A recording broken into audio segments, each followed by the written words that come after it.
We've been on quite a journey over the past several years, and we've covered a lot of ground.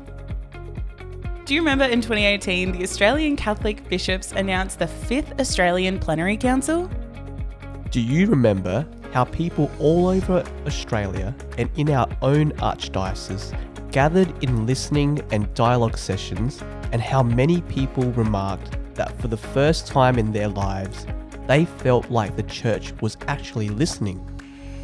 There was great hope in the synodal way of the Plenary Council. There was joy that Adelaide was to host the first session of the council. But it was also a time of distress and change in the Archdiocese, with the resignation of Archbishop Philip Wilson and the onset of COVID-19. Do you remember that when Archbishop O'Regan arrived in Adelaide in early 2020, he wanted to re-engage the Archdiocese with the Plenary Council processes and to find out more about the needs, challenges, joys and gifts of the Archdiocese of Adelaide. So he called for a diocesan assembly. This would be the first such gathering since the 2016 Spring Gathering, and the first assembly since the 1980s. A steering committee was established, which comprised of lay women and men, clergy, church employees, young and retired individuals.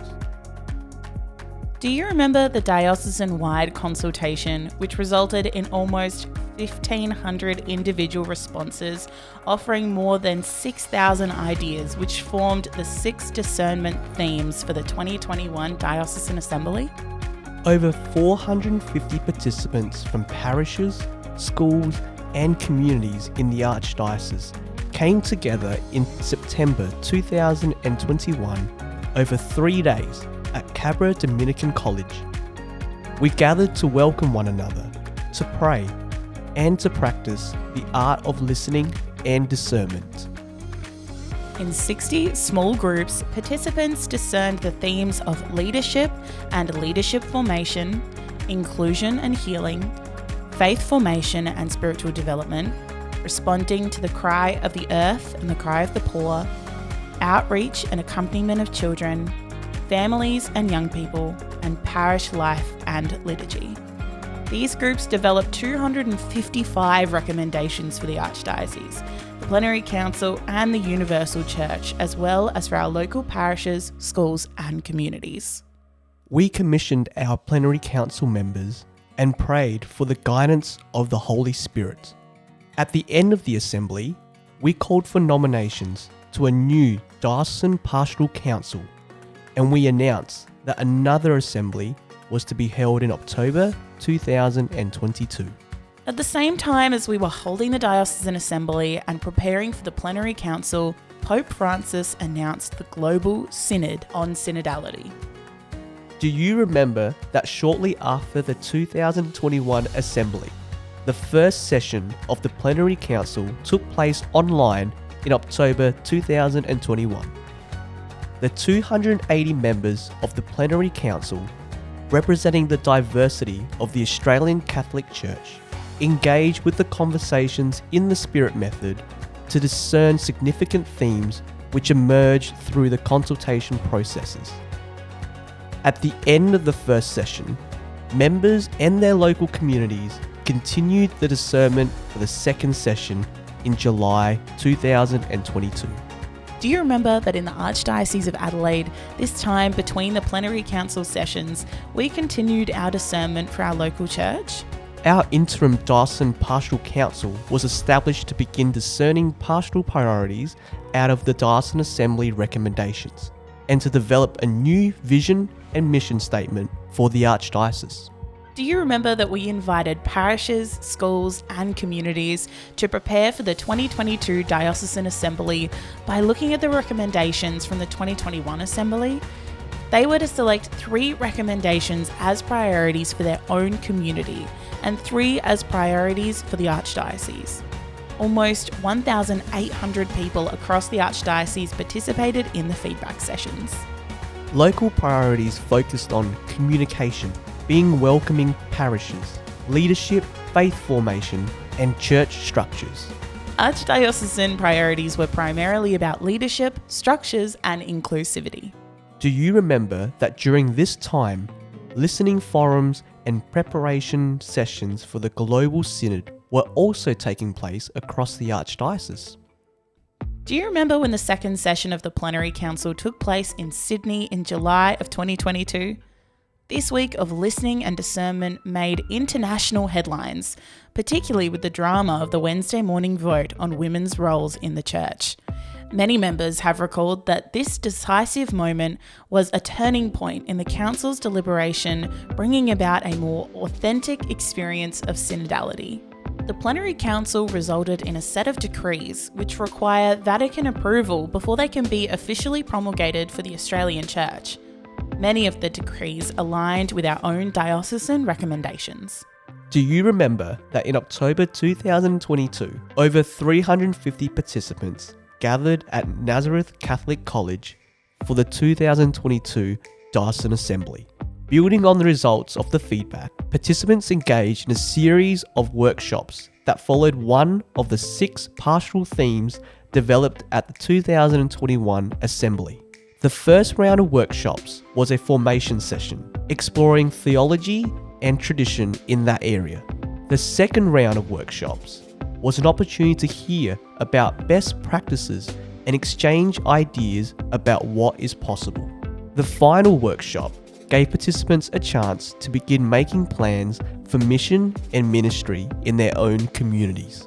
We celebrated the Archbishop's nomination to be a member of the Global Synod in 2023, which was largely a reflection of our collective efforts to be a more synodal church in the Archdiocese. At the end of the 2022 Assembly, we announced that regional assemblies would take place across the Archdiocese in 2023 to assist with local discernment and implementation of the 2021 Diocesan Assembly recommendations.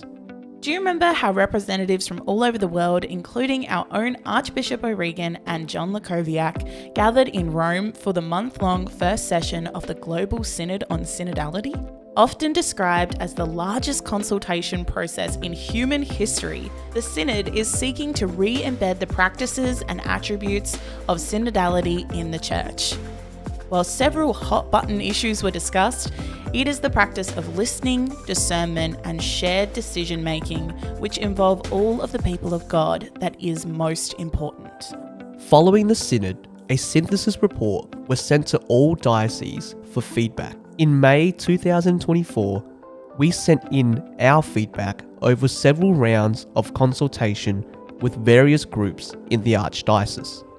Do you remember how in 2023 and early 2024, parishes, schools, and communities gathered in local regional assemblies to discern priorities, strategies, and actions for collaboration and mutual support? These regional assemblies have resulted in parish assemblies, regional initiatives, and more. Many regions plan to hold future assemblies. And now, as we begin our 2024 Diocesan Assembly, we must ask the question, what has all of this listening and discernment been about? What has been accomplished? What actions have taken place?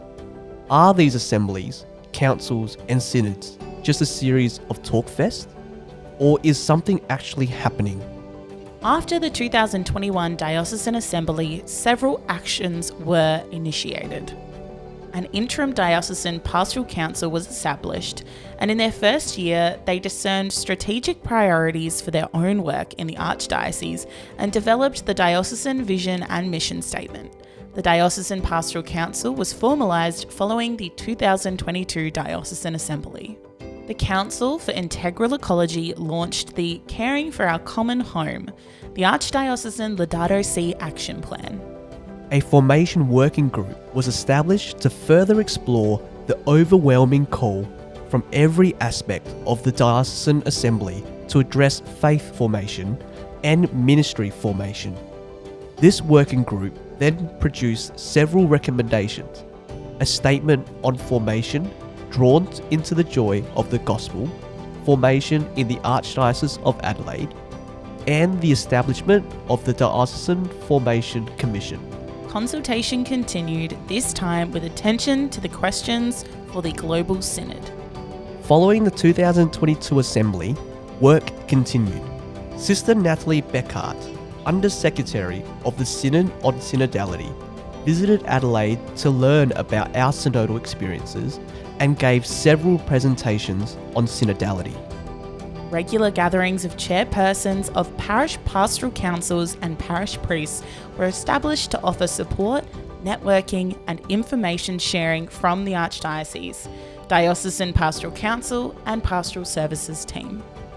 Being church together, a theology, vision, and guiding principles for the parish-school relationship was updated, published, and launched at a joint event with Catholic Education SA, the Diocese of Port Pirie, and the Archdiocese. Listening forums were held across the Archdiocese to assist Archbishop Patrick O'Regan prepare for the Global Synod. The Bishops' Council of Priests was established, The Diocesan Pastoral Council was formalised. and meetings between the chairs of the Diocesan Pastoral Council and Bishops' Council of Priests.